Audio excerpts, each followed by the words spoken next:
There's an interesting email I got overnight, and it was like, well, Rosie, you don't seem to understand.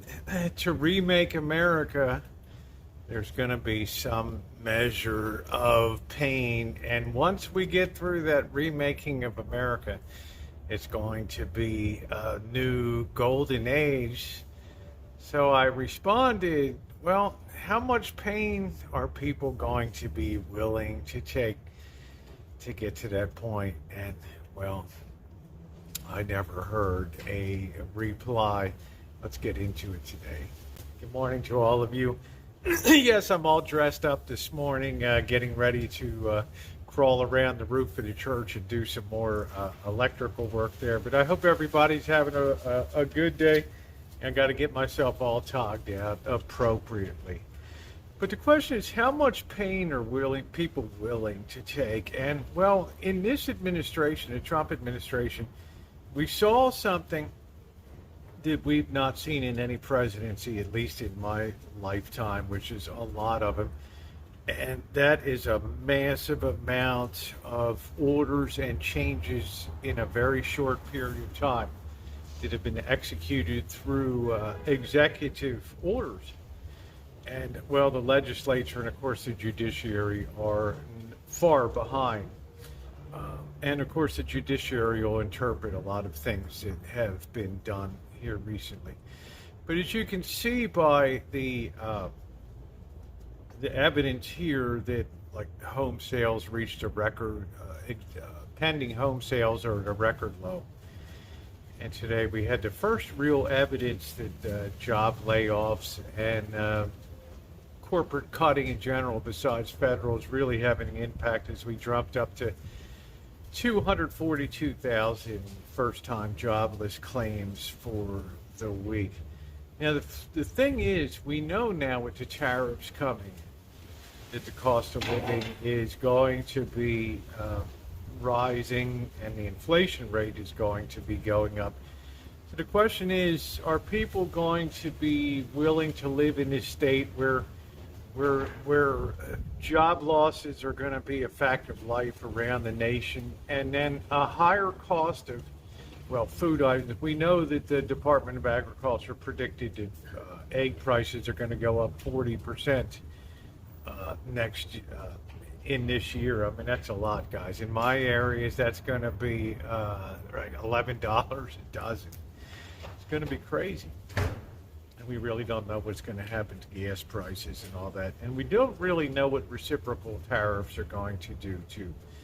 So the reason all this is being done in a very short period of time is because, well, at the end of this year, probably around November of 2025, people will turn their attention to the midterm elections.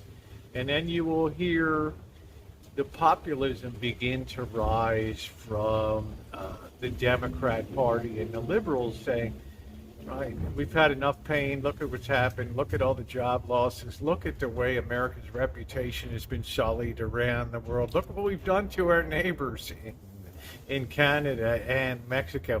Well, you can hear all that, right? And look at the price of your eggs, and look at what you're paying for imported goods now.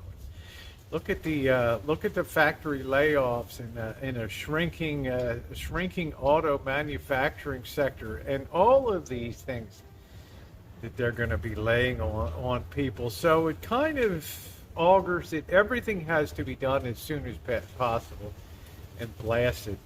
Look, we don't really know the damage or the glory that's going to come down the road. I suspect it's going to be incredibly damaging because, as I said before, what you cut on the federal side, cut. We're not an economy that can readily absorb in the private sector what's cut in the public sector, which means, as I said before, if you're earning $135,000 a year working for the Department of Education, it's going to be incredibly hard to find a job that has comparable pay in the private sector.